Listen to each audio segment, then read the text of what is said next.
bonsoir à toutes et à tous. Merci de votre confiance. Quand il y a quelques jours, mon ami Pascal me dit au détour d'un couloir: «Ah, tu serais d'accord pour parler de la tarification carbone pour la cérémonie de certification? C'est devant 300 personnes, etc.»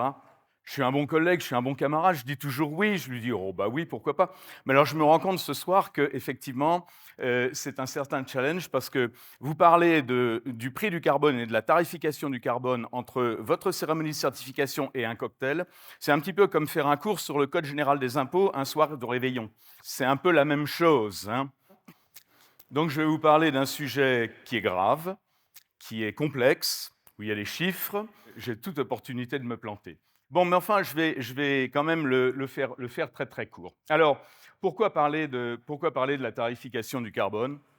Parce que, comme certains et certaines, et comme je suppose l'essentiel d'entre vous le savez, le prix du carbone est évidemment le grand sujet du jour et c'est le nouvel index, le nouvel indicateur qui va sans doute et qui est en train de bouleverser les lignes économiques mondiales et qui va devenir aussi important que les taux d'intérêt, le prix du pétrole, etc., etc.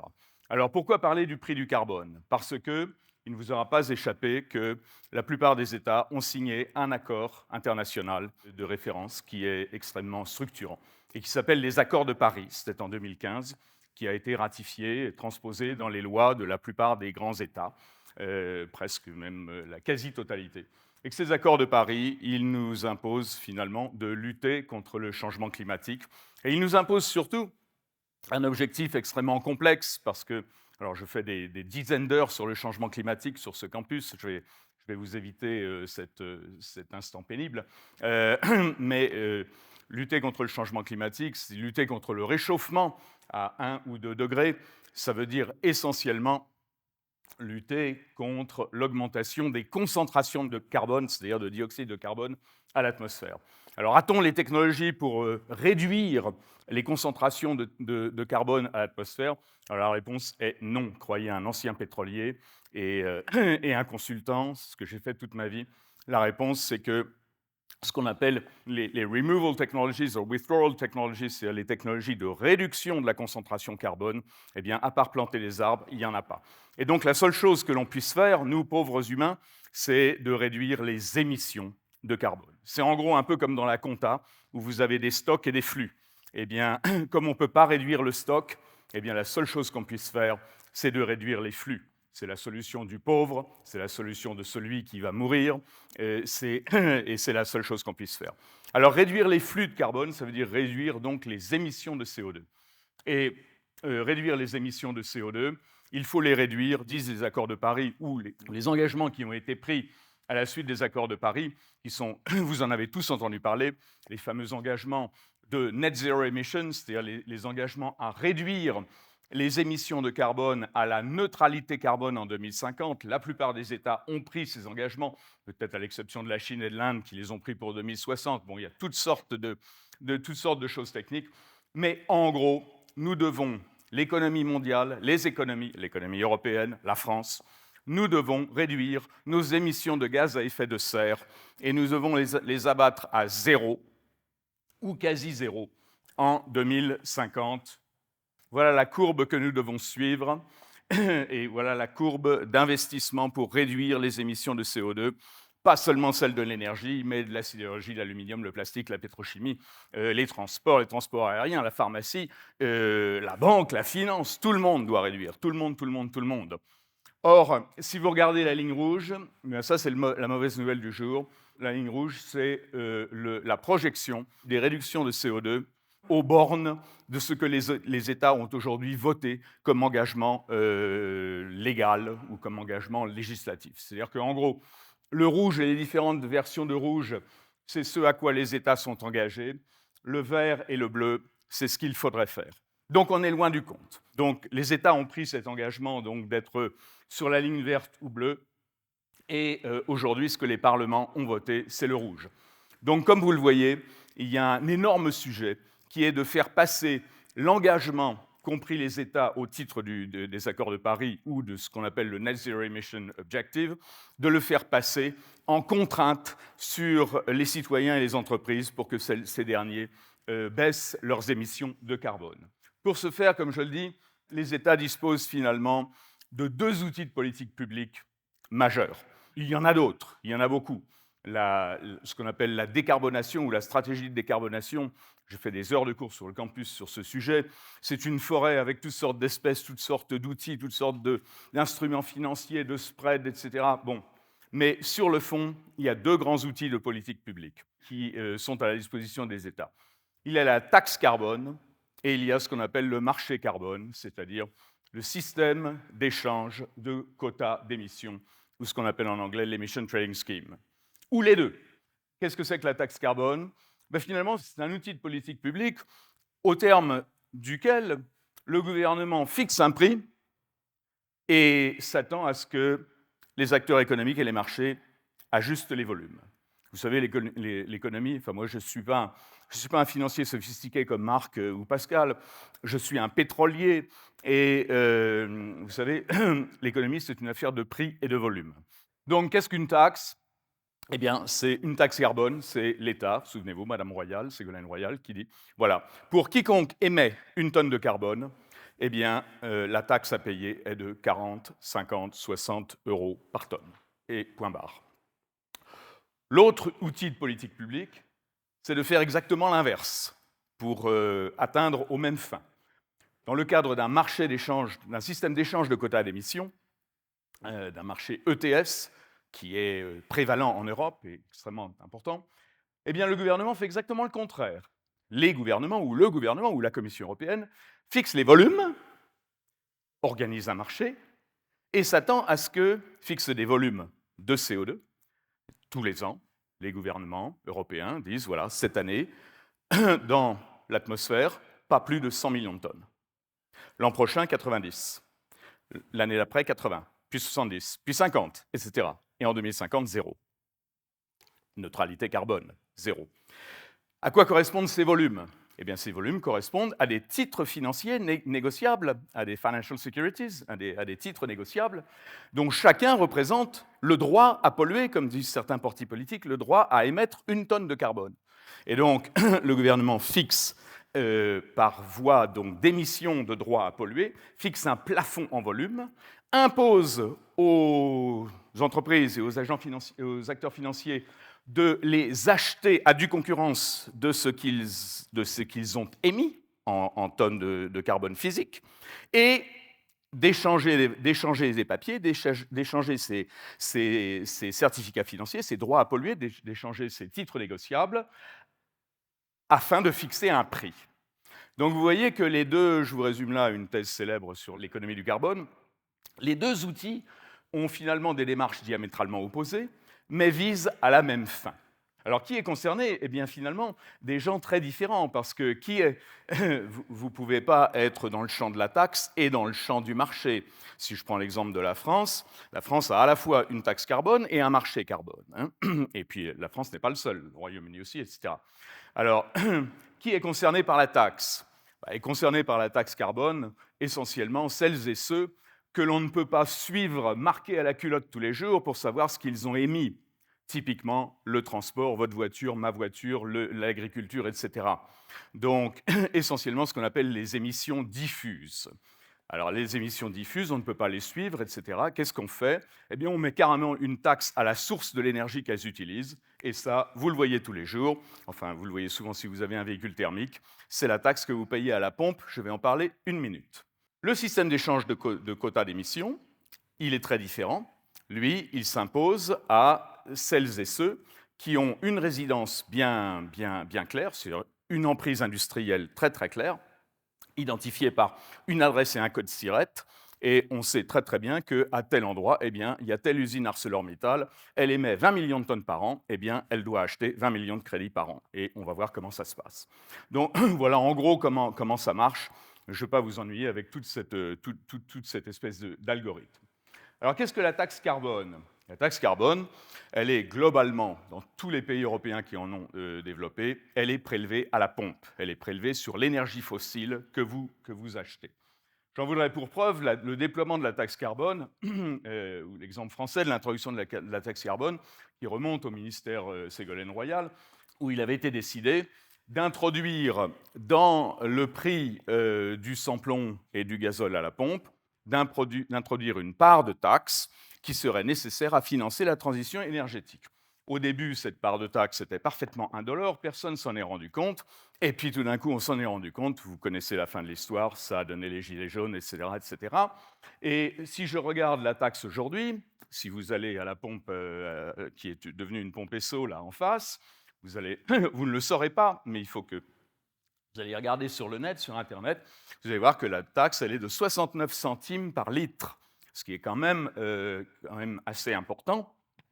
Et vous allez voir tout de suite qu'avec 69 centimes par litre, eh bien, ça correspond finalement, si je valorise cette taxe en prix de marché, si je regarde ce que cela correspondrait si c'était un quota d'émissions, eh bien, c'est équivalent à vous faire payer le carbone 260 € la tonne, alors que le prix de marché aujourd'hui est de l'ordre de 90. Donc, alors c'est un peu le cours à l'ENA, hein, et la grande question c'est quel est l'outil de politique publique le plus efficace? Est-ce que c'est une taxe ou un marché? La réponse là est hyper claire, c'est une taxe. Une taxe est beaucoup plus efficace, elle s'applique à tout le monde, scrogneux, tout le monde la paye, pauvre ou riche, et vous la voyez même pas. Alors vous voyez par exemple, si je compare deux scénarios où le prix du pétrole était le même, en janvier 14 ou en avril 22, tout de suite après, enfin, au tout début de la guerre en Ukraine, eh bien vous voyez la différence de prix à la pompe, et encore le 1,80 ici, il incluait la soi-disant réduction, la réduction des 15 centimes, les fameux 15 centimes de Macron, dit-on. Donc en fait, vous voyez que ce qui justifie aujourd'hui l'envol des prix à la pompe, c'est essentiellement la taxe carbone, parce que le prix du pétrole, lui, a baissé, puisqu'on est aujourd'hui à 80, 88, 90 $ le baril. Alors des taxes carbone, il y en a beaucoup en Europe, qui ont un périmètre très très différent. Et vous voyez que la France est en gros au milieu. Les pays scandinaves lèvent une taxe carbone beaucoup plus élevée que la nôtre, parce qu'ils veulent évidemment désincentiver l'usage du véhicule thermique. Voilà pour la taxe. Comment fonctionne maintenant le marché carbone? Un emission trading scheme, ça fonctionne comment? Alors nous, on en a un en Europe, on en a un pour chaque pays européen. Tout commence par le gouvernement. Le gouvernement commence, comme je l'ai dit, par fixer un plafond d'émissions physiques en émettant des droits à polluer tous les ans. Ce plafond d'émissions physiques, ne vous attachez pas trop aux valeurs qui s'affichent là, ce sont des valeurs illustratives. Ce plafond d'émissions physiques, il décline, bien sûr, comme je l'ai dit tout à l'heure, et tous les ans, les gouvernements allemands, italiens, français, polonais, etc., mettent sur le marché de nouveaux titres, de nouveaux droits à polluer, et chacun doit les acheter dans les conditions que je vais maintenant décrire. Alors tout commence par, et c'est là qu'en Europe on a le génie de faire des marchés pour à peu près tout et de casser le thermomètre ou de les piper, tout commence par une distribution par les gouvernements de droits à polluer gratuits. Droits à polluer gratuits, pourquoi? C'est quand même bizarre, on dit on va limiter les émissions de carbone, on va soit les taxer, soit faire payer le droit à émettre du carbone, et puis le jour où on fait un marché carbone, on dit ah ben non, on va les finalement ça va être gratuit, on va faire un énorme bousin et on va le donner gratuitement. Ben oui. Alors qu'est-ce qui se passe? On donne des allocations gratuites à due concurrence de l'exposition des grands industriels à la concurrence mondiale. Les grands industriels, Arcelor, etc., ont dit mais si vous me mettez si vous me contraignez à payer un montant pour toute émission de CO2 dont je suis responsable aux bornes de l'Union européenne, mais vous allez dégrader un peu plus avant ma compétitivité. Donc, moi, je vais fermer mon usine et je vais me réinstaller à Dubaï ou ailleurs, ou en Chine ou ailleurs. Alors donc, la Commission européenne, dans sa sagesse, a dit on va donc distribuer des allocations gratuites de CO2. C'est ce qu'on fait. C'est un petit peu comme si le gouvernement voulait donner une incitation aux fumeurs de ne plus fumer. Eh bien, le gouvernement dirait, voilà, vous êtes un fumeur, vous fumez trop, je vais vous trouver une solution, vous allez fumer uniquement les cigarettes que je vous donne. Je vous les donne gratuitement, donc je vous file des paquets de cigarettes gratuits, mais le nombre décline, ce qui fait qu'au bout d'un moment, je vous étouffe, ou alors là, vous devenez complètement toxicodépendant. Mais donc, c'est un peu ça qui se passe. Alors ensuite, c'est là que ça commence. Le gouvernement met aux enchères des droits à polluer, donc la même chose, mais cette fois, ils sont payants. Alors comment ça se passe?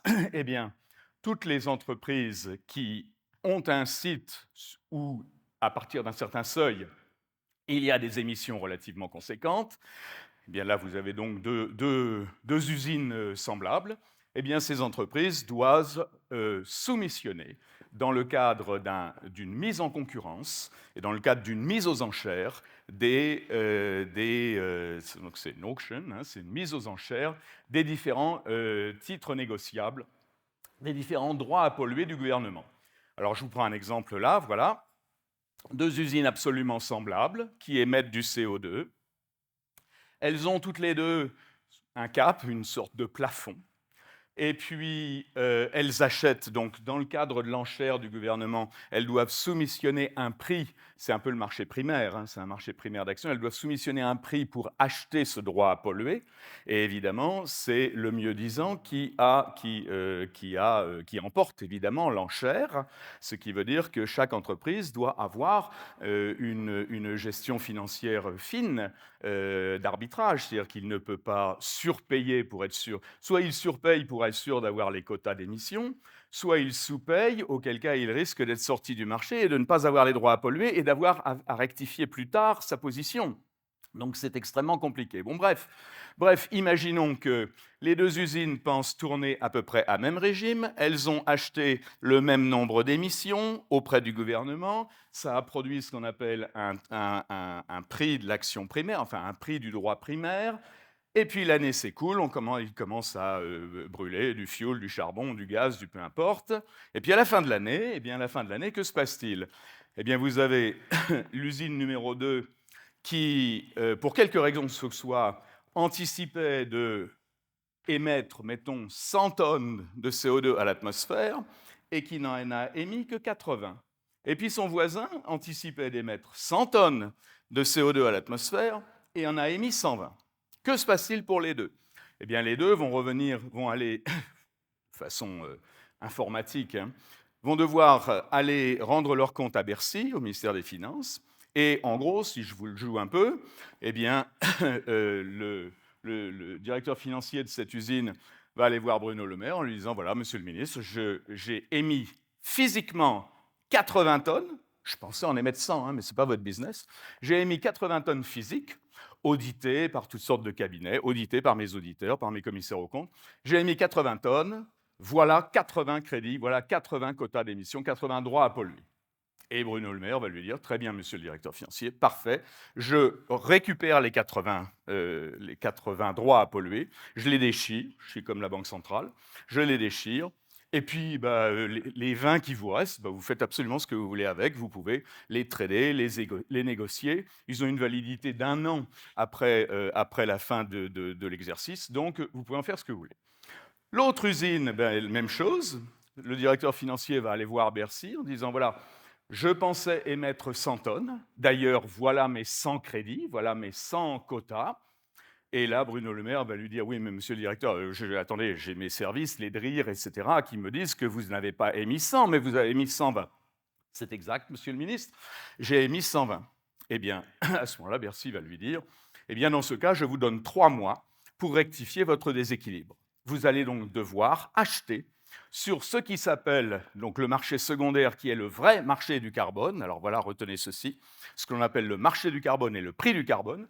Ce n'est pas le prix du marché primaire, c'est le prix du marché secondaire, c'est-à-dire le prix de l'équilibrage.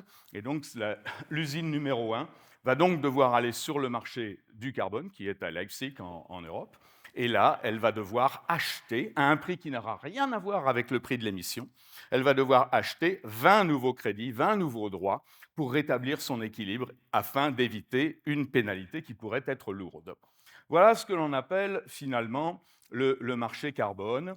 Et ce marché carbone, eh bien, les revenus vont pour financer en règle générale des projets vertueux.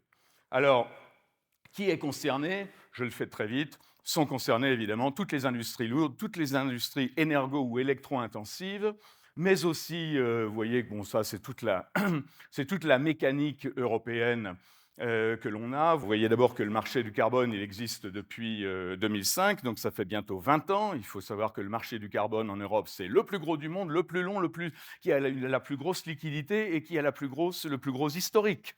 Donc c'est pas n'importe quoi. C'est que c'est quand même un très gros marché et qu'il y a d'autres marchés, comme on va le voir. D'autres industries sont entrées dans le champ du marché carbone, l'aviation, etc. Aujourd'hui, tous les transports, les opérateurs d'infrastructures, etc., etc. Je le passe. Tout dépend donc de cette pente déclinante que vous voyez là. Ça, c'est la pente déclinante. Ce document est un document de la Commission européenne. On voit donc cette pente déclinante qui va à zéro en 2050. Je vous donne là les grands messages. Donc, chaque titre donne droit à émettre 1 tonne de carbone. Et comme vous le voyez, à peu près 2 tiers des émissions en Europe sont dans le champ du marché carbone. Le prix du marché carbone va effectivement, et d'ores et déjà, impacte l'économie européenne, voire l'économie mondiale. Alors, quelle est la grande géopolitique? On a de nombreux commentaires sur le carbone, le prix du carbone. Certains disent que le prix du carbone va tuer l'économie européenne, la taxe du carbone va achever de nous faire sortir de la concurrence mondiale. Il faut quand même savoir qu'il y a de très nombreuses grandes économies qui introduisent un marché du carbone. Mais en gros, pour le faire très, très, très bref, tous les pays qui ici sont en bleu sont des pays qui ont un marché carbone. Ce marché carbone peut avoir une couverture des émissions de carbone différentes. C'est en Europe qu'elle est la plus grande. Si vous regardez par exemple la province de l'Alberta, ici, la couverture carbone est un peu plus faible, mais le Québec, etc., ont une couverture carbone relativement importante. Et tous les pays qui sont en rouge sont des pays qui ont pris la décision de politique publique de ne pas avoir de marché carbone, mais d'avoir une taxe. C'est le cas du Chili, de l'Argentine, c'est le cas du Japon, etc. Et alors, tous les pays qui sont en bleu et qui sont encerclés de rouge, eh bien, ce sont ceux qui ont un marché et une taxe.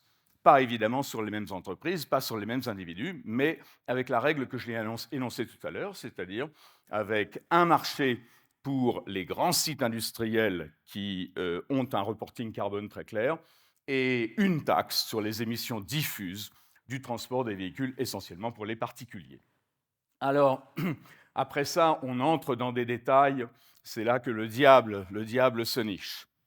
Parce que, comme vous le voyez, il y a beaucoup de pays qui développent une tarification carbone qui, parfois, peut concerner une couverture relativement importante d'émissions, c'est le cas de la Chine. Mais comme je l'écris ici, il faut faire bien attention, quand vous avez un marché du carbone, de bien faire la différence entre le prix explicite et le prix effectif. Le prix explicite en Europe, c'est clair. Vous émettez 1 tonne de carbone, vous êtes le CEA à côté, ils émettent du carbone, le CEA est dans le champ du système d'échange de quotas. Le CEA émet du carbone et achète des quotas. Et le prix du quota, c'est celui que j'ai dit. Et il n'y a pas à tortiller, le prix est payable. En revanche, en Chine, par exemple, vous avez de très nombreux marchés carbone, comme vous avez vu dans la slide précédente, très nombreux marchés carbone, qui produisent un prix d'ailleurs faible. Les titres qui sont sur le marché, le gouvernement chinois les reprend et les distribue gratuitement à tout le monde. Donc c'est vraiment une parade. C'est vraiment... Alors on peut dire qu'en Chine, par exemple, eh bien, il y a un prix explicite, mais ce prix explicite n'est pas payé, il n'est pas effectif. Et donc ça, c'est la complexité de l'économie carbone, c'est de se demander si vraiment le prix est payable et à qui il s'applique. Alors après ça, la question est de savoir où vont les revenus de la tarification du carbone. C'est le grand sujet. Finalement, tout ça, ça sert à quoi et ça va où? Alors vous avez là un des tout derniers chiffres. Je crois qu'il y en a un qui est un petit peu plus à jour de ce mois-ci, mais je l'ai regardé tout à l'heure, il est à peu près semblable. Tout ce qui est en bleu, là, c'est le marché carbone. Tout ce qui est en rouge, ce sont les taxes carbone. Et le cercle périphérique concerne l'allocation du produit de ces ventes, ou du produit de la taxe ou du produit des ventes. Alors en jaune, vous avez produits de marché ou produits de taxe qui vont directement dans le budget. Vous me direz qu'une taxe aille dans le budget général de l'État, ce n'est pas très étonnant, c'est quand même le rôle des taxes. Ensuite, en orange, vous avez des exemptions de taxes, c'est-à-dire essentiellement aux États-Unis, par exemple, ou en Californie, des tax cuts. Vous développez des panneaux solaires, vous financez une centrale éolienne, eh bien, vous avez droit à des abattements fiscaux ou à des crédits fiscaux qui sont financés par la Californie, le Texas, Massachusetts, etc., qui sont financés par les produits de la taxe carbone. Et puis, vous avez toute cette partie verte-là qui est assez intéressante, earmarking en anglais. C'est-à-dire ce sont des projets fléchés, ce sont des véritables projets qui vont servir la transition énergétique, des projets d'énergie renouvelable, etc., etc. Ce que vous devez voir dans cette espèce de camembert, bah, vous voyez déjà que le marché, les produits de marché, le marché est beaucoup plus important. Alors d'abord, si on regarde si on regarde les chiffres, hein, 68 plus 29, ça veut dire qu'en gros, le produit des taxes ou du marché, c'est 100 milliards de dollars par an. Donc ça, 100 milliards de dollars par an, c'est zéro. C'est rien du tout. On a besoin de 4 000 milliards de dollars de financement au service de la transition énergétique. 4 000 milliards. Et la tarification du carbone, ça vous donne 100 à peu près. Donc on en est très loin, mais on y va.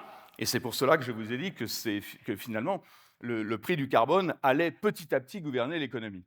Alors l'autre chose que j'apporte à votre connaissance, c'est que aujourd'hui, la tarification du carbone, ça couvre en gros 24% des émissions mondiales. Mais toutes ces émissions mondiales, tous ces 24%, ne sont pas tarifés de la même manière.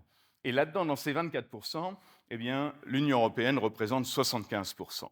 Alors, qu'est-ce que ça veut dire cela? Eh bien, ça veut dire que l'Union européenne a une ambition politique extrêmement élevée de tarifer, de faire payer le carbone à ses industriels, qui ne se trouvent nulle part ailleurs, ni en Australie, Nouvelle-Zélande, surtout pas en Chine, surtout pas en Inde, etc. Alors donc, bon, on va voter dans un mois, mais il est quand même vrai que l'ambition de tarification de carbone, elle est quand même très largement européenne. Voilà l'historique du prix du carbone. Alors, je ne vais pas vous le faire, ça c'est un cours de plusieurs heures. Que s'est-il passé en Europe? Ça, c'est en Europe, c'est le prix européen. Donc, le marché a été introduit en 2005.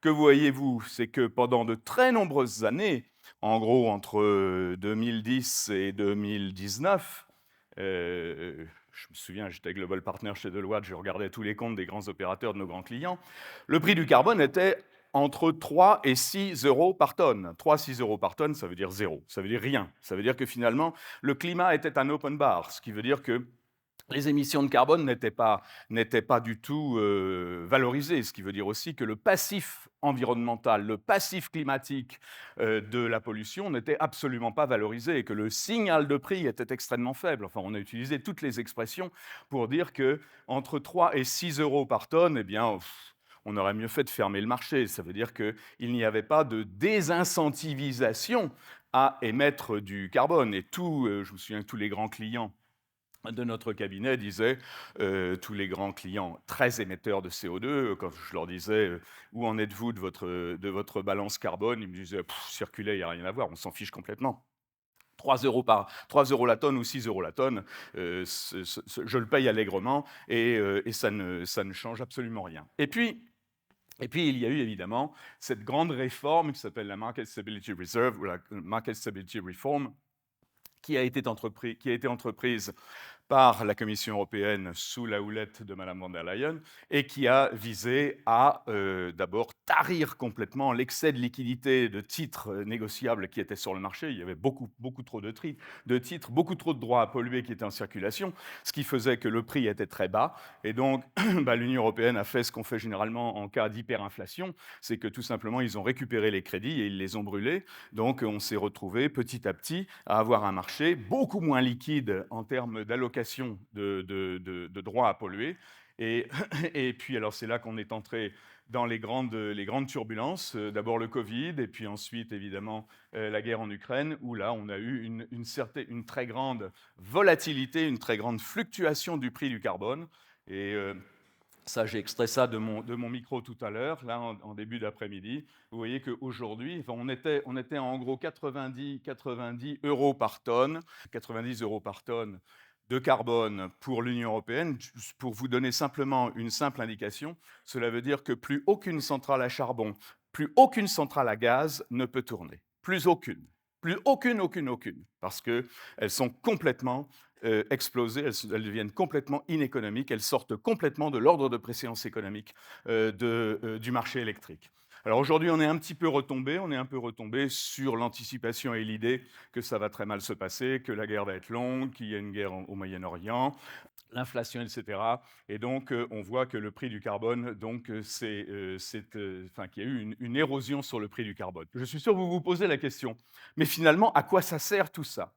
Alors, je vais finir par une boutade en disant que, comme tous les trucs et les machins qui servent à rien, le marché du carbone est absolument indispensable. Comme tous les gadgets, eh bien, c'est un gadget absolument indispensable, utile et extrêmement bien vu. Donc, je finis quand même sur une note positive. Alors, pourquoi ? Eh bien, parce que le prix du carbone, il est indispensable pour prendre une décision d'investissement dans la décarbonation. Absolument indispensable. Ce que vous voyez là, c'est une courbe bien connue par des experts énergétiques, qui est ce qu'on appelle la Marginal Abatement Cost Curve ou la McKinsey Curve, c'est un peu technique. Qu'est-ce que c'est ? C'est l'ordre de préséance économique de toutes les technologies de décarbonation. Là, vous avez ici, dans tout ce qui est écrit là, vous avez à peu près tout ce que le monde, toute l'économie mondiale, ou l'économie régionale, ou les économies nationales peuvent faire pour abattre les émissions de carbone. Et ces technologies de décarbonation sont valorisées, alors je vais être un peu technique, elles sont valorisées comme une valeur actualisée nette de décarbonation, d'abattement d'une tonne de carbone. C'est-à-dire qu'en gros, toutes les technologies-là sont valorisées sur la base du coût actualisé de chaque technologie pour réduire une tonne de carbone. Alors c'est assez complexe, on fait tourner beaucoup les étudiants là-dessus. Alors en quoi vous allez me dire, mais le marché du carbone là-dedans ? Ah, bah oui, vous êtes une entreprise. Vous êtes dans le champ des accords de Paris. Vous devez décarboner. En 2050, de toute façon, il faudra que vous soyez à zéro. Sinon, vous serez dans l'illégalité puisque ça a été transposé dans les lois. Vous avez toutes ces options-là qui sont possibles pour décarboner. Mais la première question, si vous êtes un chef d'entreprise, j'en vois beaucoup dans le plat pays allemand ou français, vous vous dites, mais par où commencer ? Je dois faire quoi ? Qu'est-ce que je dois faire ? Les quelques millions d'euros ou les centaines de millions d'euros que je vais lever, je vais les mettre dans quoi ? Je peux changer les portes et fenêtres, je peux changer ma vieille chaudière numéro 27 là, qui brûle au fioul, je peux changer la flotte des véhicules, je peux acheter de l'électricité nucléaire, je peux acheter de l'électricité solaire, je peux faire de la capture de carbone, il y a 1000 choses que je peux faire. Je peux changer ma chaîne de valeur, etc., etc. Qu'est-ce que je vais faire ? Alors vous avez cette courbe qui vous dit, ben voilà, cette courbe vous dit, il y a des actions que vous pouvez avoir qui ont une valeur actualisée négative. C'est un coût négatif. Coût négatif, ça veut dire que vous avez un EBITDA positif sur toute la durée de votre investissement. Et puis vous avez des actions ici qui sont des valeurs présentes à un coût positif, c'est-à-dire que vous allez détruire du capital et détruire de la valeur sur la vie de votre investissement. Alors, vous allez dire, mais encore une fois, à quoi me sert le marché du carbone ? Eh bien, le marché du carbone vous sert à ça. Vous allez comparer les différents investissements que vous pouvez faire, vous allez le comparer au prix du carbone aujourd'hui. Alors, je prends l'exemple d'un prix à 25 euros par tonne. Eh bien, OK, 25 euros par tonne. Vous êtes toujours chef d'entreprise, vous vous dites, finalement, moi, j'ai une alternative. Soit j'achète un quota, soit je continue à polluer, et j'achète un quota des droits à polluer, j'achète une indulgence, je vais à l'église prier, j'achète des quotas qui me donnent le droit de polluer, et je n'investis pas. Ou bien j'investis dans toutes ces technologies, et je me libère de l'obligation d'acheter des quotas.